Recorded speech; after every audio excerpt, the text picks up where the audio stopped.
Oke, halo Direka, kembali lagi denganku, Eko Nugroho.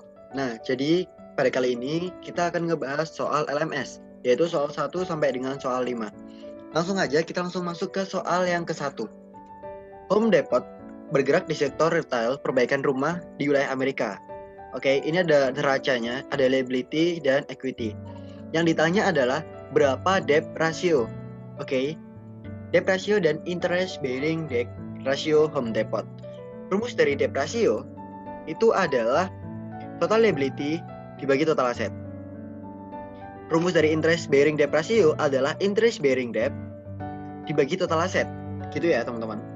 Nah, kita langsung masuk aja ke jawabannya. Di sini kan debt ratio itu total liability dibagi total aset. Total liability-nya berapa dulu? Kita cek. Di sini ada current liability sebesar 12.706.000.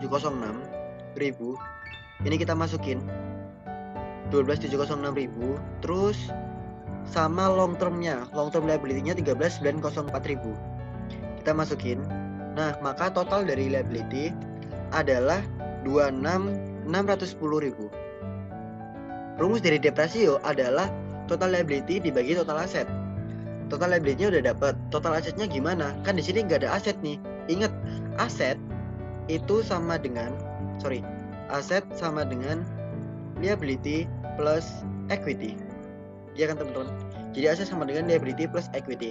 Ya udah, kita cari aja liability plus equity-nya itu berapa sama dengan. Maka aset kan sama dengan liability plus equity nih. Maka total aset adalah 26.610.000 dari debt ditambah equity dapat 17.714.000, itu menghasilkan angka 44.324.000. Oke. Nah, yang kita hitung sekarang adalah debt ratio-nya. Berapa debt ratio? Ya udah, debt ratio itu tinggal total liability dibagi sama total aset. Selesai, kita dapat debt ratio adalah 60,04%. Sekarang kita ngitung interest bearing debt nih, teman-teman. Berapa interest bearing debt-nya? Kita cek dulu. Namanya aja interest bearing debt. Utang yang ada bunganya. Itu ya kata itu ya, kayak gampangnya gitu. Nah, ada bunga, itu kan berarti ya kita cari utangnya ada bunganya, itu ada apa aja. Itu udah pasti bukan account payable. Ini bukan. Nah, terus di sini yang aku masukin itu adalah yang short term atau current debt-nya. Itu kayak menurutku ya, ini kan karena di sini soal itu nggak diketahui mana yang debt yang kena bunga, maka ini bisa asumsi masing-masing, teman-teman. Jadi short term atau current debt itu tuh kita bisa dapat, ini aku asumsiin bahwa ini tuh sebenarnya itu long term debt, tapi dia itu udah kayak current-nya gitu, dalam artian long term yang udah jatuh temponya itu di tahun ini, makanya dia jadi short term. Nah, otomatis dia itu pasti ada bunganya, makanya di sini aku masukin 2.047.000. Other current liability dan akun payable ini nggak aku masukin, ya karena kita tahu bahwa namanya akun payable dia itu nggak akan kena bunga. Sama other current liability pun juga begitu, nggak aku masukin. Makanya aku masukin di sini adalah short term debt-nya. Ini asumsiku pribadi ya, jadi hanya short term current debt-nya. Dan juga long term itu udah menurutku ya, ini menurutku pribadi, itu pasti kena bunga gitu. Otomatis yang jadi interest bearing debt di sini otomatis semua long term itu pasti kena bunga. Karena jangka panjang nggak mungkin dong jangka panjang nggak ada bunganya. Siapa yang mau deh? Siapa orang yang mau ngasih kita utang jangka panjang kalau nggak ada bunganya gitu? Nah, otomatis dalam perusahaan yang besar, apalagi di sini Home Depot ya, sampai jutaan dolar, berarti kan kalau mau ngambil pendanaan dari utang, apalagi jangka panjang, pasti ada bunganya. Nah, aku di sini masukin dua-duanya nih, baik dia long term debt maupun other long term liability, dia itu kena bunga. Maka hasilnya adalah 13.904.000 ini kena bunga. Gitu ya, teman-teman. Jadi selain short term debt juga long term liability. 2.047.000 dapat dari short term ini, ku tambahin 13.904, dapat dari mana? Dapat dari ini, long term liabilities. Nah, maka hasilnya interest bearing debt adalah 15.951.000. Nah, rumus dari interest bearing debt adalah interest bearing debt itu tadi dibagi sama total aset. Ya, kita cek interest bearing debt-nya. Interest bearing debt-nya sebesar 15.951.000 dibagi sama total aset 44 juta sekian, maka dapatlah persentase 35,99% atau anggap aja 36% gitu. Nah, sekarang kita udah dapat nih debt ratio sama interest bearing debt. Soal yang B, jika Home Depot memiliki common equity dengan nilai pasar 44,9 miliar tanpa kelebihan cash, tanpa excess cash, berapa debt to enterprise value ratio? Rumus dari debt to enterprise value ratio itu adalah net debt dibagi enterprise value. Atau karena excess cash-nya ini 0, berarti anggap aja kayak book value dari interest bearing debt itu tadi dibagi sama book value plus market value of equity gitu ya teman-teman. Kita masukin nih berapa book value dari interest bearing debt, yaitu ya udah kita ambil dari yang udah kita hitung tadi di sini 15,951 ini tadi.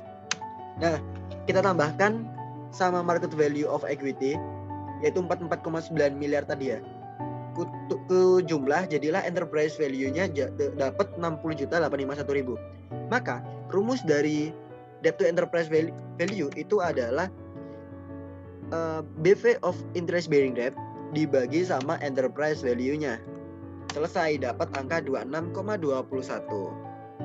Jadi ini jawaban dari soal yang pertama. Oke, kita masuk ke soal yang kedua.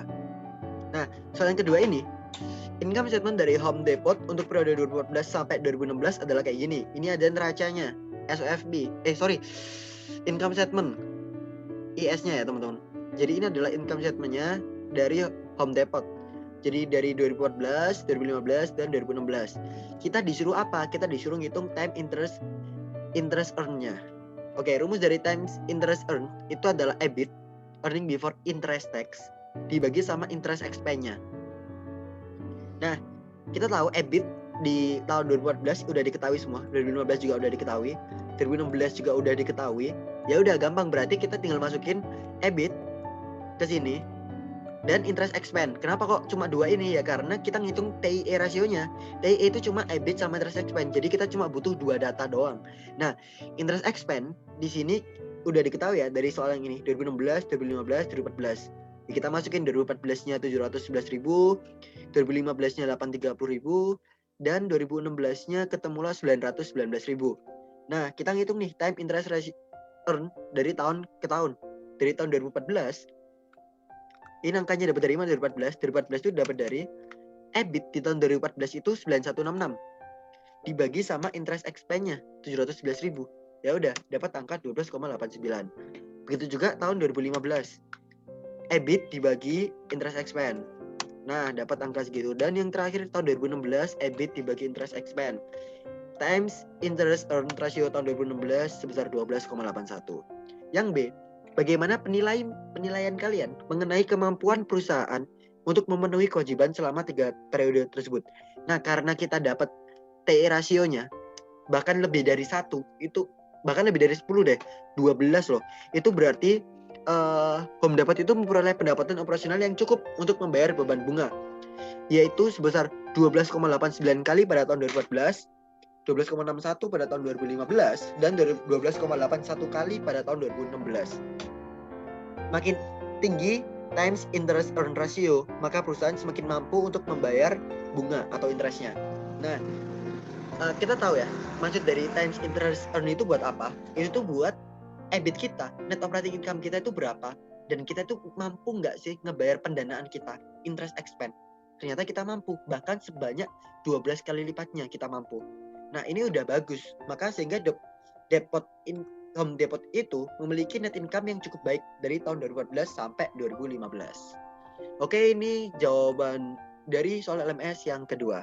Mungkin nanti kalau ada yang ditanyakan bisa kontak di nomor berikut 0823 3307 0993. Nih teman-teman, jadi nomorku bisa chat kalau ada yang dibingungin atau mungkin kita beda persepsi atau ada yang mau lebih penjelasan lebihnya. Nah, aku langsung aja lanjut ke soal ketiga. Di soal ketiga, ini ngebahas terkait, nah adanya dua pilihan, nanti kita milih mana yang terbaik gitu. Ketika EBIT-nya udah diketahui. Nah, di sini ada soal, langsung aja ini karena ini cuma cerita, jadi aku langsung ke datanya aja teman-teman ya. Nah, datanya kita ambil nih. Proposal A itu membutuhkan pembiayaan seluruhnya berasal dari equity, common equity sebanyak 2 juta. Oke, common equity-nya 2 juta dolar. Nah, ternyata penerbitannya itu ada 80.000 lembar. Nah, berarti per lembarnya ya 2 juta bagi 80.000 dapat 25 per lembar. Tapi sebenarnya ini nggak perlu dicari, nggak apa-apa sih, karena udah diketahui langsung berapa jumlah lembar sahamnya, yaitu 80.000. Nah, di proposal B ini pembiayaannya berasal dari 1 juta long term bonds dengan effective interest rate 12%. AER-nya ini 12%. Ya udah, berarti interest expense-nya par kali AER. Sebenarnya CR ya. Tapi karena emang kalau nyari di sini di soal ManQ yang bagian soal ketiga ini, nyari interest expense itu dapat dari parnya ini 1 juta yang udah diketahui di soal. Itu dikali sama effective interest rate-nya. Jadinya ketemu interest expense 120.000. Nah, di situ kita tahu bahwa common equity-nya ternyata ada 1 juta.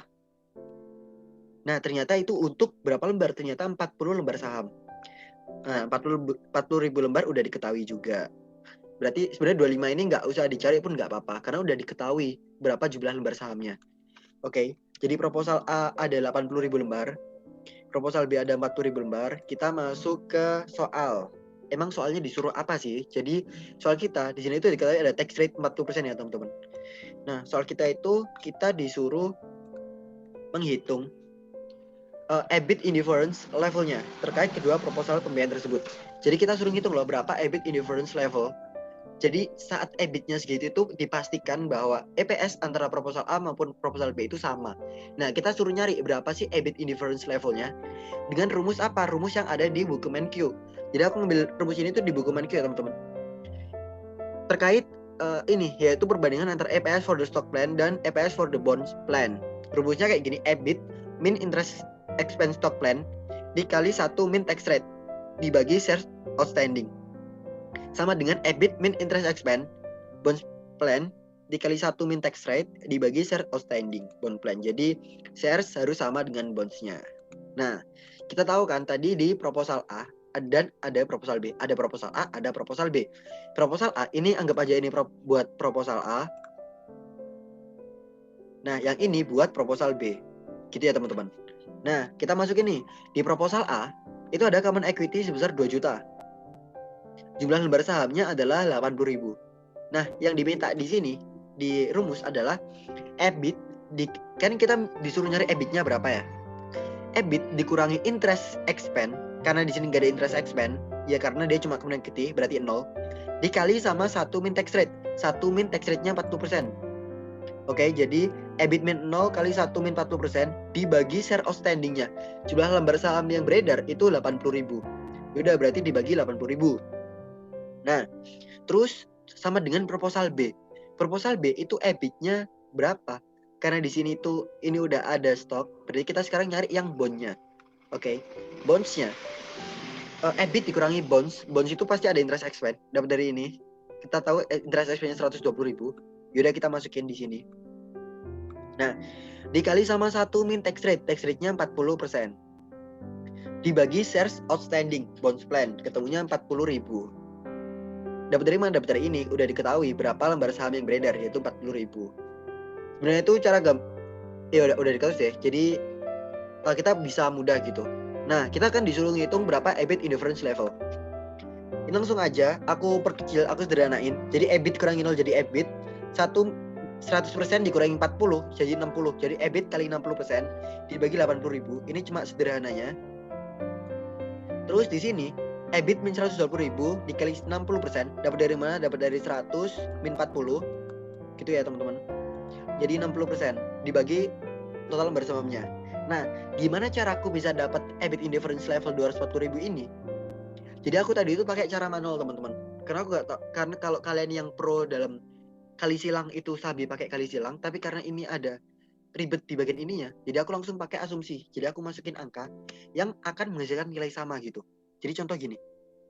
Aku tadi ya nyoba, karena ini ada 120.000, EBIT-nya di sini min 120.000, dapat dipastikan bahwa nanti hasilnya pasti lebih dari 120.000. Nah, aku langsung nyoba angkanya 200.000 teman-teman. Coba kita pakai angka 200.000. Kalau EBIT-nya 200.000 gimana hasilnya? Oke, kita pakai yang proposal A dulu. EBIT-nya kan 200.000. Ini asumsiku, kali 60%. Nah, berarti nanti hasilnya 120.000 nanti dibagi sama 80.000. Dapat angka 1,5. Terus dari yang sisi kanan, kalau aku masukin angka 200.000, berarti 200.000 dikurangi 120 dapat angka 80.000 dikali 60%. Oke, di sini berarti 48.000 dibagi sama 40.000. Nah, ternyata angkanya beda, nggak sama. Berarti bukan 200.000. Aku ubah lagi. Misal katakanlah ternyata ini yang kurang mana di angka 1. Oh, berarti aku harus nambahin lagi nih. Katakanlah 220.000. Oke. Kalau 220.000 dapat 1,65. Di sini kalau aku 200.000 berarti kan 220 kurangi 120 jadi 100.000. Nah, dapat angka 1,5. Berarti kurang lagi nih. Aku nambah lagi. Berarti aku tambahin lah jadi 240.000. 1,8. Di sini berarti 240 kurangi 120 berarti 120.000. Nah, ternyata benar teman-teman, sama, yaitu 1,8. Nah, otomatis berarti nilai yang EBIT indifference levelnya adalah 240.000.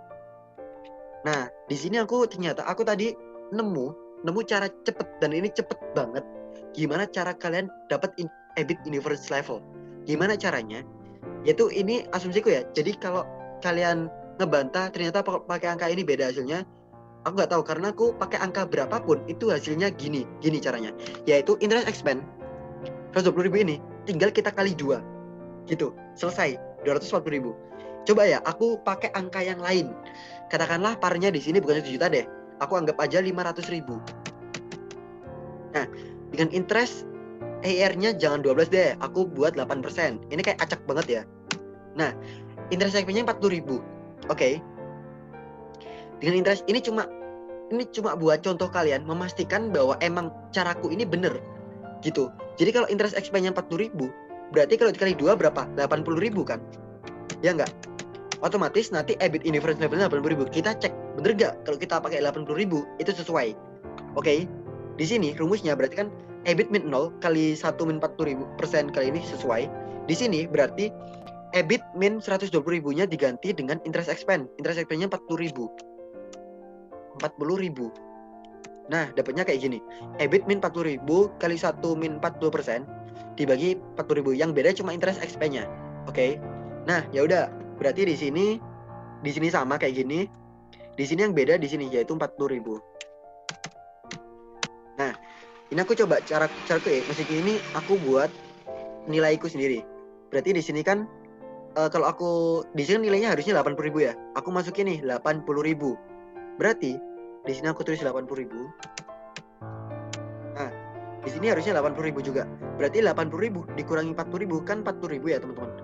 Ya udah, berarti di sini 40.000 dikali 60%. Nah, hasilnya sama ternyata, yaitu 0,6. Nah, berarti sama ya teman-teman. Jadi cara cepatnya buat nyari EBIT indifference level tinggal hasil dari interest expense tadi kaliin 2, selesai. Mau kalian ubah berapapun angkanya. Ini aku nemu tadi sih. Jadi aku ngotak-ngatik, katakanlah nanti kalau aku ubah 750.000 sama nggak? Ternyata sama. Aku ubah 1.500.000 sama nggak? Ternyata sama. Nah, itulah yang ngebuat ternyata EBIT indifference level 80.000 ini cara cepatnya dapat dari interest expense kali 2. Karena tadi interest expense-nya yang sebelumnya itu 120.000.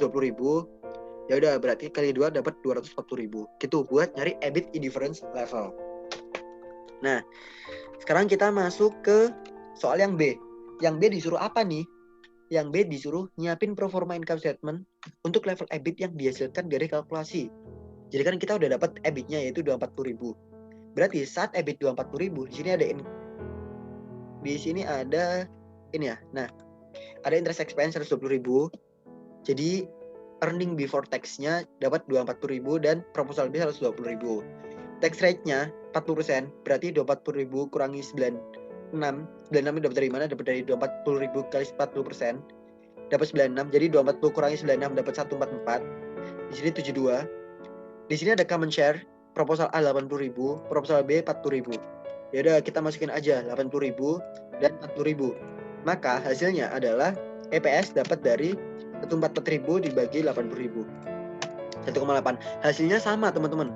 Kenapa ya? Karena EBIT-nya pakai EBIT indifference level. Gimana kalau kita pakai EBIT yang bukan indifference level? Jadi misal katakanlah 200.000. Jadi 200.000. Maka saat EBIT 200.000, kita pakai proposal A yang kita pilih. Tapi kalau EBIT lebih dari 240.000, katakanlah 270.000,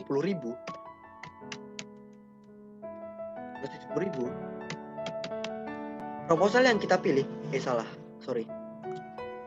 Nah, proposal yang kita pilih itu adalah proposal B karena lebih tinggi, 2,2 dibanding 2,03. Nah, maka kita pilih proposal B. Kenapa? Karena di sini udah lebih dari 240.000 gitu. Tapi kalau dia pakai 240.000 pas, ya udah ini pasti sama, otomatis dengan EBIT segini, ini udah pas di titik pas gitu buat dapat EPS-nya baik proposal A maupun proposal B. Jadi kalau kita mau dengan perbandingan yang sama, baik proposal A ini tadi equity, terus kalau proposal B ada utang, itu dengan pengen EPS-nya sama, ya berarti EBIT yang dihasilkan harus 240.000. Itu teman-teman, buat perhitungan pencarian EPS atau menghasilkan EPS yang sama. Gitu ya teman-teman. Karena EBIT proposal A maupun B sama-sama 240.000, ternyata menghasilkan EPS yang sama, baik proposal A maupun proposal B. Maka dari data menghasilkan EPS 1,8. Oke, kita masuk ke soal 4 teman-teman. Gimana? Sebenarnya menarik kan? Dari pertemuan kayak ini tuh menarik dan lebih fokus ke pembelajaran yang udah kita belajar sebelum-sebelumnya gitu. Nah, kita sekarang masuk ke soal 4. Di sini ada Coco Incorporation membayar 3.800.000 sebagai dividen untuk periode tahun yang berakhir pada 31 Desember 2018. Di sini tuh kita disuruh apa sih? Kita disuruh berapa besar dividen yang dibutuhkan kalau kita pengen dividen payout ratio-nya itu sama dengan periode sebelumnya. Jadi dividen payout ratio itu 2018 itu harus sama dengan 2019 harus sama dengan 2018. Itu. Ini terkait dividen payout ratio. Jadi kita harus hitung dulu berapa dividen payout ratio-nya dengan data yang ada di soal. Dividennya tahun 0 adalah 3.800.000. Dapat dari soal ya. Terus net profit-nya tahun 2018 itu ternyata adalah 15.320.000. Dan di tahun 2019 38.560.000. Oke. Jadi kita masukin aja. Sekarang kita ngitung dividen payout ratio dengan rumus D0 dibagi net profit. Oke, D0 tahun 2018 itu adalah 3.800.000 dibagi sama net profit tahun 2018 dapat segini. Nah, dapat dividen payout ratio sebesar ini. Nah, kalau di dividen payout ratio tahun 2018 adalah sekian, dan di soal itu berharap dividen payout ratio-nya itu sama-sama 24,8%, 2019-nya pengennya itu sama segini. Berarti berapa sih apa itu dividen yang harus dibayarkan? Maksudnya itu yang akan dibagikan di tahun 2019 gitu. Ya udah kita pakai langsung aja tinggal kayak kali selang gitu. Dalam artian kita tuh butuh dividen berapa biar dividen payout ratio-nya tetap 24,8%. Ya karena net profit kita 38.560.000, ya udah tinggal kita kaliin sama berapa dividen payout ratio yang pengen kita hasilin, yaitu ternyata 24,8. Maka hasilnya adalah 38.560 kali 24,8. Dapat dividen yang kita bagikan adalah 9.564.491. Sehingga saat tahun 2019, Coco Incorporation menginginkan dividen payout ratio tetap sebesar 24,8%. Nah, Coco Incorporation harusnya membayar dividen sebesar 9.564.491 pada tahun 2019. Gitu, sehingga dividen payout ratio itu akan bertahan, tetap dinilai 24,8%. Itu jawaban dari soal 4. Dan soal yang terakhir terkait analyze the effect of cash dividend. Di sini ada SOFP, di sini bagian aset, ini ada bagian liability plus equity. Di sini kita disuruh apa yang terjadi dengan neraca perusahaan setelah cash dividend dibayarkan. Nah, kalau cash dividend dibayarkan, apa yang terjadi? Nah, kita langsung masuk ke soal. Di situ ada data D0 adalah 1,5 per lembar.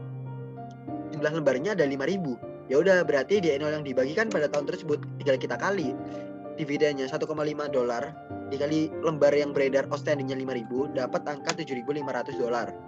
Oke, ingat kita udah pernah belajar AKM. Saat belajar AKM, saat perusahaan itu ngebagi atau membayarkan dividen cash, itu rumusnya jurnalnya itu kayak gini, teman-teman. Ini aku udah kotakin di sini. Nah, ini RE pada dividen payable itu saat pencatatan, dan saat pembayaran dividen payable utang yang udah kita set tadi pada cash. Nah, maka yang di sini berkurang adalah RE di sisi ekuitas berkurang 7.500, cash juga berkurang 7.500 gitu ya. Jadi kan RE normalnya di kredit, dia di debit nih berarti berkurang. Cash normalnya di debit, dia di kredit nih berarti berkurang juga. Maka neraca perusahaan setelah cash dividen dibayarkan itu adalah berkurangnya cash dari sisi aset 7.500 dan berkurangnya RE dari sisi equity 7.500 juga. Otomatis SOFP yang baru setelah adanya pengurangan ini ya menghasilkan data kayak gini.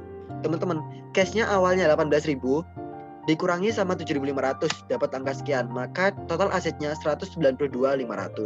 Sama halnya kayak total liability plus equity. Equity yang awalnya 140.000 dikurangi sama 7.500 karena RE-nya berkurang. Ya udah berarti tinggal 132.500. Maka total liability plus equity di akhir adalah 192.500. Nah, itu yang terjadi dengan neraca perusahaan saat cash dividen dibayarkan. Nah, jika figur neraca di atas mempresentasikan market value sekaligus book values, bagaimana hal tersebut akan berdampak pada pembayaran cash dividen? Dampaknya apa pada pembayaran cash dividen saat adanya market values? Ya, nggak ada perbedaan. Kenapa ya? Karena perusahaan tetap akan memiliki cash yang lebih kecil 7.500. Dividen tetap akan dibayarkan, entah itu mempresentasikan market value ataupun enggak ya, karena emang dari sisi ini tuh kita harus ngebagiin 1,5 per lembarnya, dan karena di situ ada jumlah outstanding share 5.000 ya kita pasti tetap ngeluarin 7.500 gitu.